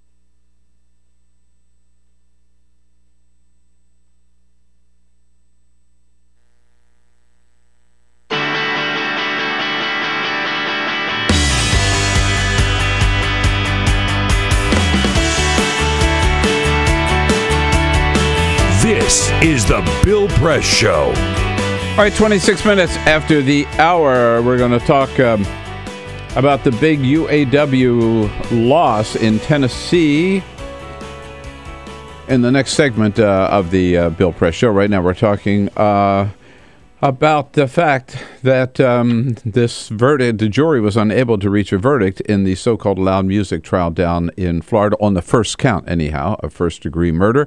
Beverly in St. David, Illinois. Hey, Beverly, what do you say? Good morning. Hey, it's been a long time. How you doing? I'm doing well. Good to hear from you again. Well, I've been sick, so I'm glad to be back. The only thing kept me sane was you guys. Well, welcome back to the land of the living here, Beverly. What do you think about this trial? All this law is nothing but a law that gives white people the right to kill innocent kids. That's all this law is. The prosecution team was inept, again, like the Zimmerman trial was nothing but a show trial anyway. Mm-hmm. The only reason that they even had the trial was because of the Reverend Al Sharpton and others going down there and scaring the white people into the riot. You know, they were afraid that was going to happen. So he got off. That didn't surprise me. This case, the only reason that he was found guilty on those other counts is because of those two black women and the Hispanic and Asian person that was on the was on the case. That's the only reason why. Well, I'm glad they got him on the. They got him on those three counts at any rate. So we won't see him again if Avery Friedman's correct. Out in Tempe, Arizona. Hi, Malcolm. Hey, Bill. Real quick, I watched the news last night, and some kid got in an argument with an older guy at a Walmart while standing in the checkout line by the cashier, and the kid pulled out a gun and shot and killed the older man. And he ran home and told his parents. His parents called the police, and this kid has still not been arrested. Well, I don't know anything about that case at all, Malcolm. I don't think I'm sorry. I know nothing about the case. I don't know where it happened, and by the way, you expect me to defend that kid? I mean, you're wrong. It has nothing to do with this loud music case in Florida. This guy was a killer in Florida, and he'll be in jail for the rest of his life. This is the Bill Press Show. So this is my computer. This is your computer. Let's go on the internet. Let's go. Click it. Yes. Okay. I cursor in between the R and the E. Pressing down, I want you to just push the period. She's gonna love me all over again. That's it. Jamaica, here you go. Here we go. Good job. Thank you. Thank you. And I did it by myself. Feel smarter. So, I'm kind of new here, but I've noticed a trend. My human does this funny thing where she goes around and gets all my toys, and then she hides them in that basket by the door. You know, but it's always the same basket, and it's always in the same place. And then she acts so surprised when I find them, but, you know, she's putting them in the same basket. Again. It's like, hello, that's where you put it last time. You were the worst at hide and go seek.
Same time next week?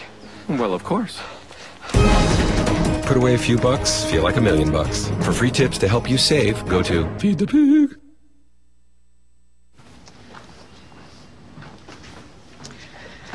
All right. I know this isn't any fun to talk about, but we should. Okay. So who's going to do what? I'll pack the dead batteries. Great. I'll only put what I don't need into a duffel bag. Perfect. That's totally unhelpful. No problem. Meanwhile, I will try to comfort everyone by speaking in a calm voice. And I'll try to get the generator going without any gas. Oh, let's not forget the cell phones, which probably won't work. Right. And who is going to handle supplies? I can forget to do a list for us. Thanks, pal. Well, I think we couldn't be any less prepared. I'm proud of you guys. Talk to your kids about who to call, where to meet, what to pack. Visit ready.gov/kids for tips and information. Hey, thanks for stopping by. You know, I followed your character since the first episode. I'm a big fan. Big fan. Thank you. And listen, your storyline, it makes for incredible TV drama. Thing is, your drug use is very adult content. Too adult for the kids. So I'm gonna have to block you. Oh, man. Yeah. Well, have a good one. You're a nice lady.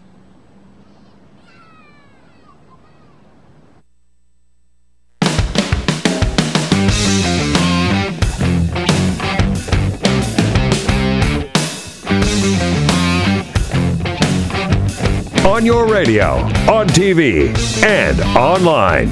This is The Bill Press Show. Here we go, 33 minutes after the hour on Monday, February 7.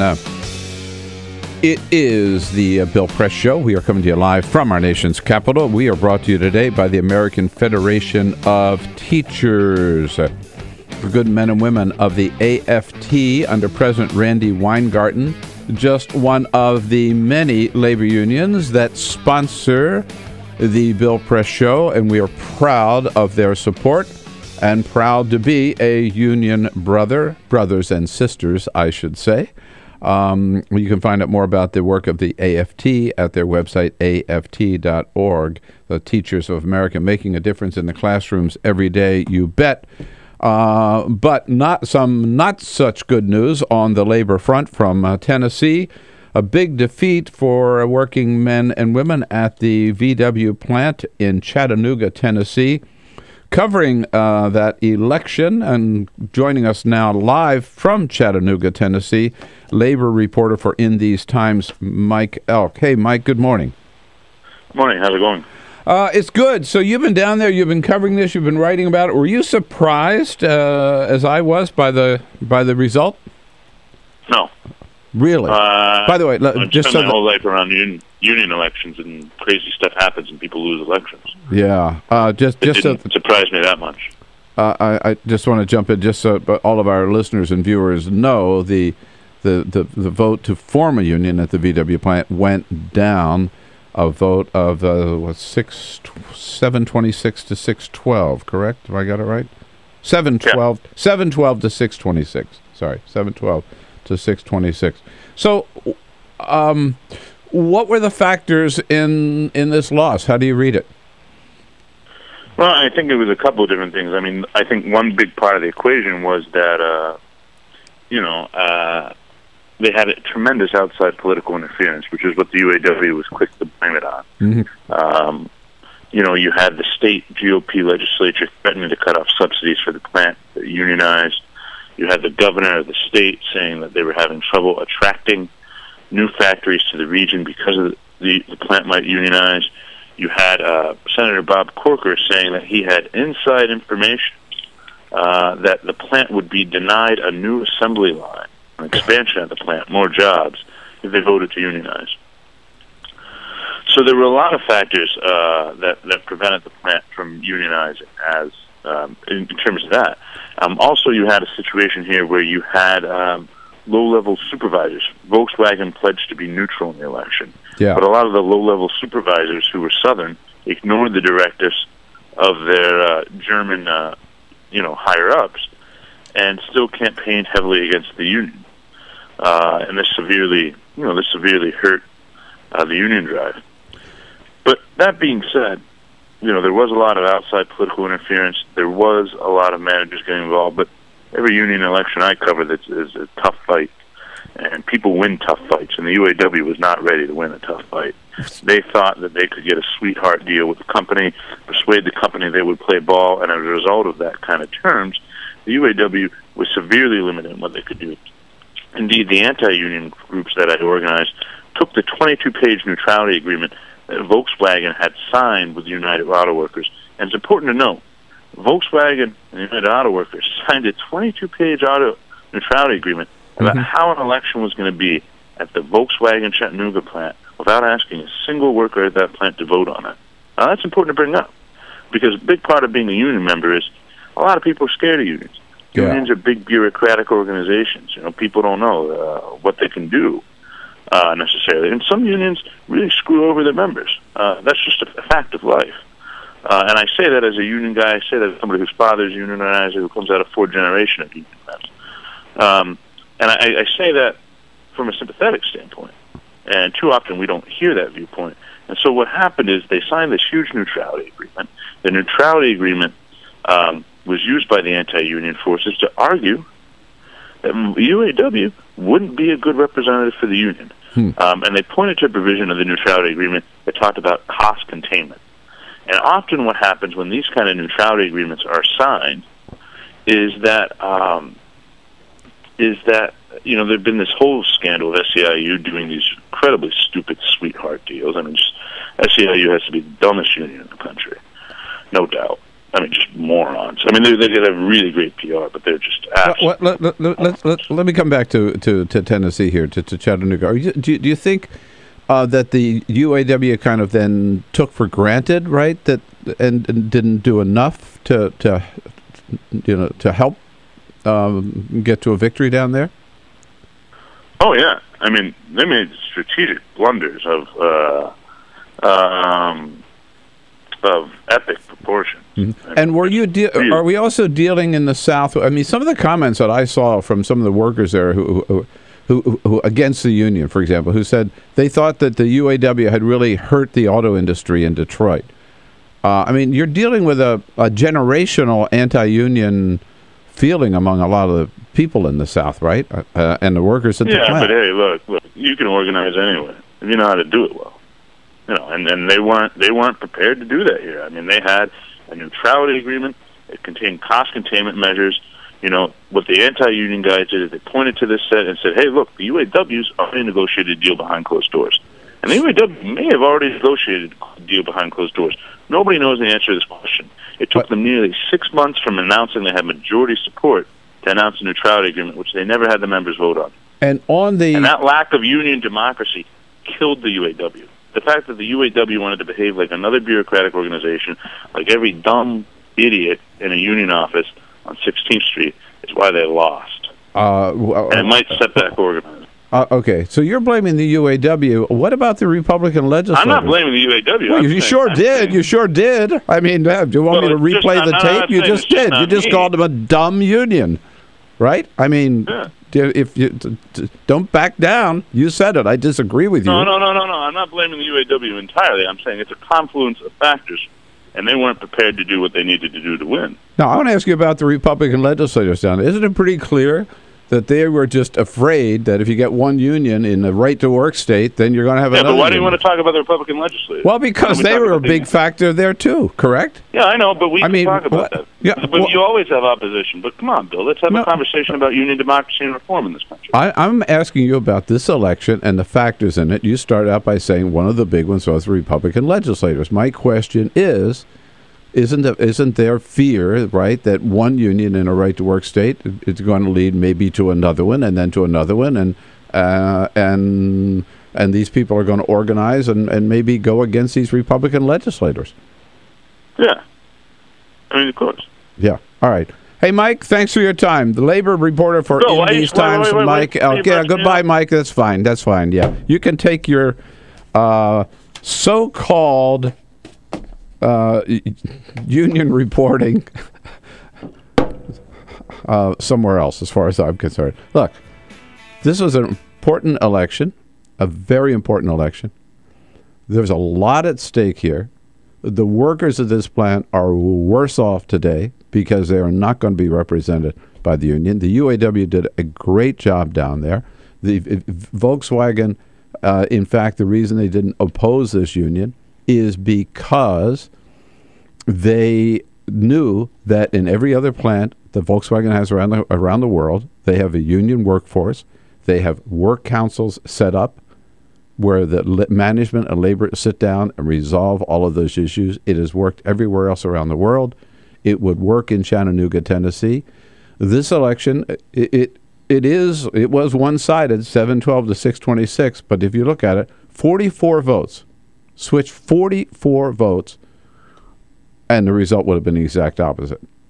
All right, just a change of only 44 votes. So this came very close in a right-to-work state.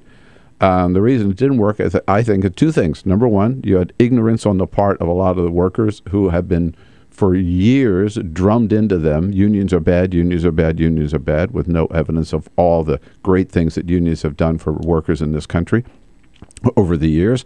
And two, you had the pressure of, as Mike Elk did at least acknowledge, of state legislatures and the governor and the United States senator coming into those states and saying, coming into that election and saying, if you vote union, we're going to take any state subsidies away from VW.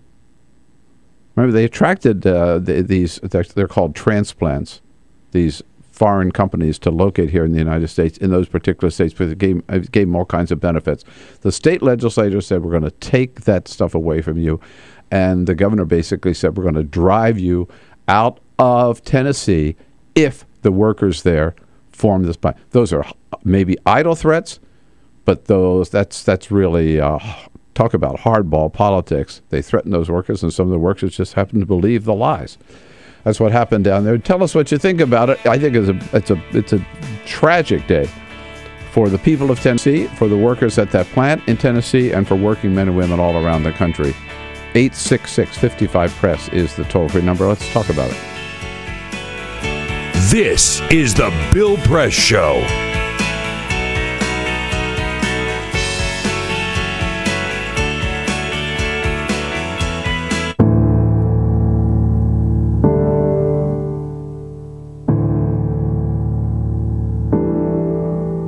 For more than 18 months, the members of AFSCME 3299 have been working to secure a new contract with the University of California. With workplace injuries at UC skyrocketing and government fines related to safety deficiencies at UC hospitals skyrocketing, Local 3299's top priority has been safe staffing at the workplace.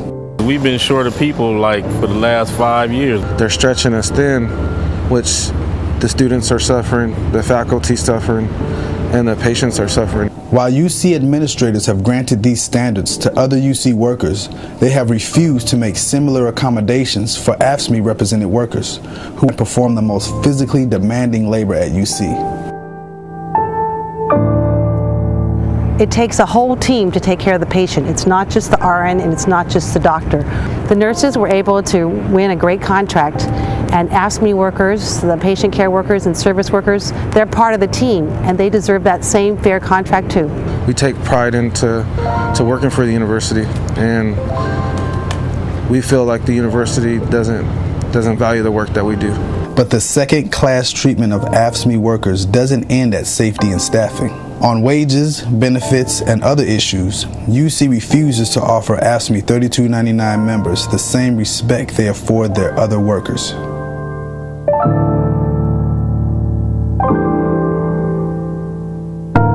I have 3 jobs because what the university pays me is just not enough to make a living for my family and myself. 99% of service workers in the UC system make so little money that they're eligible for at least some form of public assistance. At the same time, the number of executives in the UC system that have crossed over into making at least $250,000 a year has more than doubled since 2008. The University of California has long been a beacon of hope and progress for those struggling for dignity and fairness. With such a proud history, it is disturbing to see the leadership of the university treat its lowest paid workers like second-class citizens.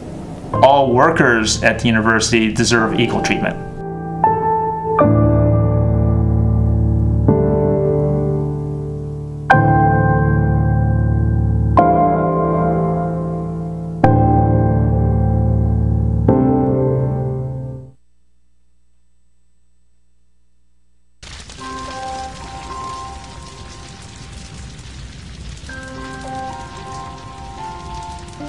A single ember that escapes from a wildfire can travel more than a mile. That single ember can ignite and destroy your home or even your community. You can't control where that ember will land, only what happens when it does. Get Fire Adapted now at fireadapted.org. On TV and online, this is The Bill Press Show. It's 13 minutes before the top of the hour. This is Monday morning, February 17. Talking about the big election at the VW plant, the Volkswagen plant down in Chattanooga, Tennessee, where the workers there voted last week. The final vote was announced Friday evening.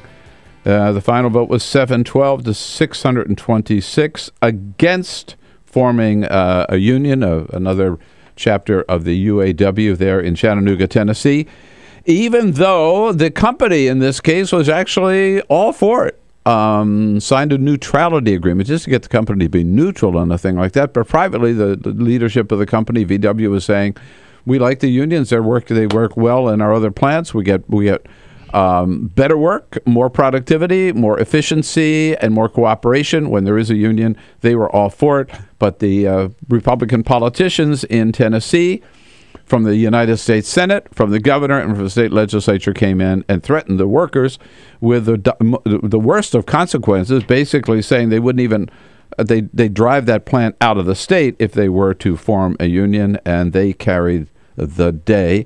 A sad day, I think, for organized labor, and a real setback for organized labor, not just in Tennessee, but around the country.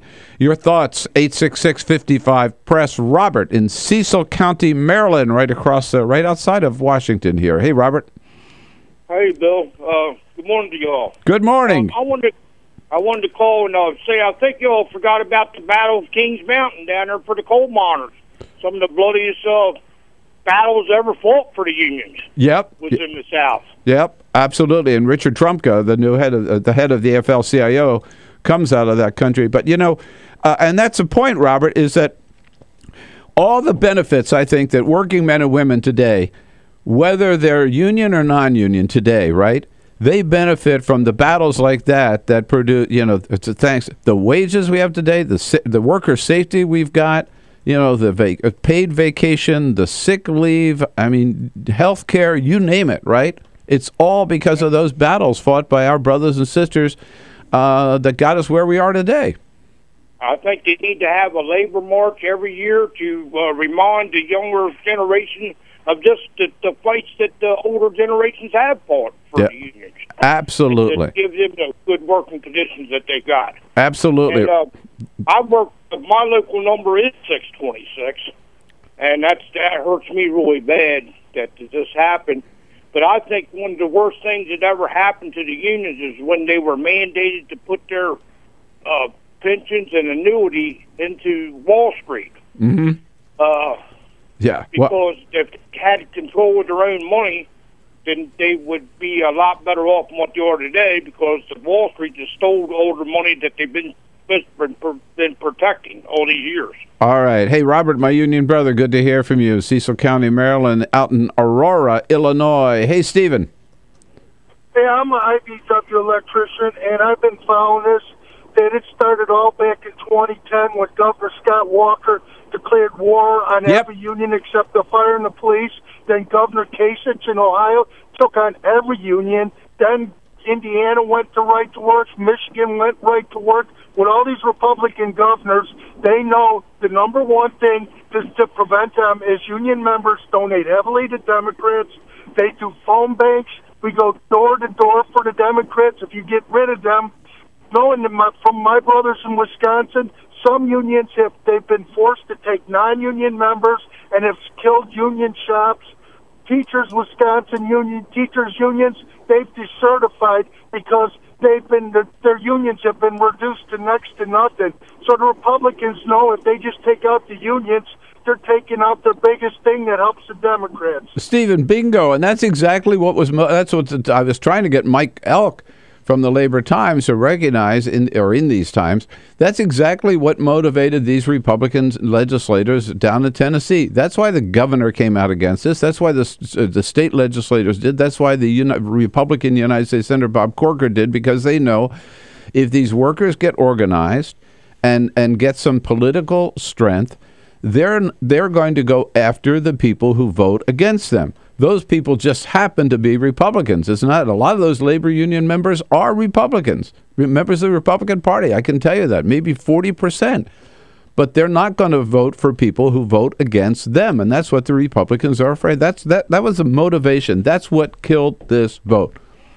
It's that these Republican legislators, politicians, were deathly afraid of seeing a union formed anywhere in the South, particularly in a right-to-work state, Tennessee. Susan, out in Sycamore, Illinois. Hey, Susan. Hi. Good morning. The GOP is only getting smaller, in my opinion. But we need to all look for the union label. Remember that? Yeah, I do. In the 70s, I was a little kid, but I remember I felt pressured, even at 5 years old, I have to buy that, or the companies will be mad, or, the society will be mad. Because everyone was joined together, helping each other. The unions, the bigger they get, the better they are. That scares the Republicans. But I just want to kind of say a comment about the anti-science people, the compoundish people that have, they're always anti-gay, anti-marijuana, anti-everything, anti-science, but they're compoundish. There's such a difference in them compared to the majority of America, where they really stick out like a sore thumb. I wonder, Susan, what these people are for. You know what I mean? They're not. They're only going downward. They can't grow their party any bigger. They will never win some of white America. They will never win some of Latino. They won't win African Americans. I don't care how many black people they have in the compounds, too, that get brainwashed. Yeah. You can tell. A Republican is a fake thing. When they put the sign up in Memphis or Georgia or wherever it was, trying to convince the African-American vote, like they would be that dumb, to remember that Republicans helped slaves. So, all right, Susan, all right, got to move on. Thank you. Look for the union label. That's a good way to end that conversation. Thanks for the call, Susan. This is the Bill Press Show.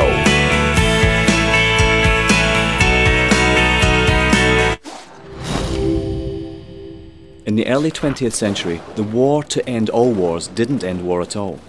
It stoked the fires of change. A traumatized world was ripe for change.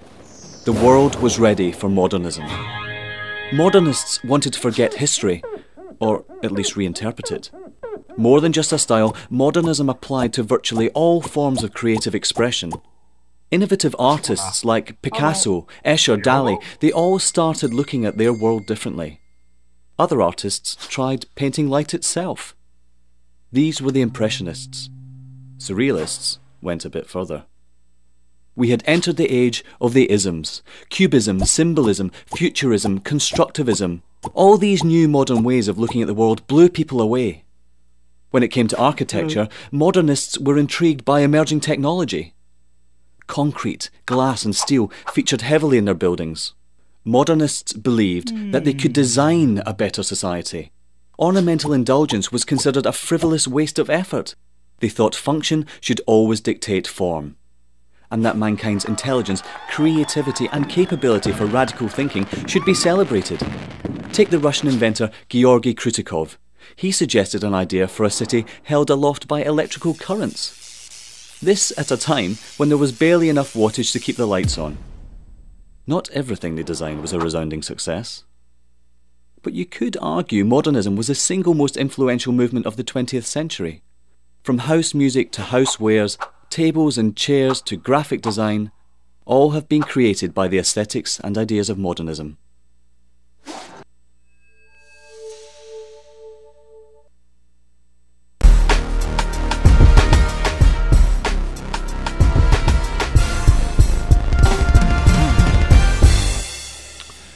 Two hours is never enough. We got too much to talk about for just 2 hours. We need a third hour, and you're going to get it today. Unfortunately, not on Free Speech TV, but the show continues for those of you who want to watch, not just listen, on our video stream, TawkrTV, youtube.com/TawkrTV, to help us through the next hour. Chris Kofinis, Democratic Strategist, will be in studio for the entire hour as a friend of Bill, and we'll be joined by Travis Waldron, sports blogger for Think Progress Sports, who'll be here to talk about the Olympics and that big report on the NFL and lots of other good stuff. So stay with us for hour number 3.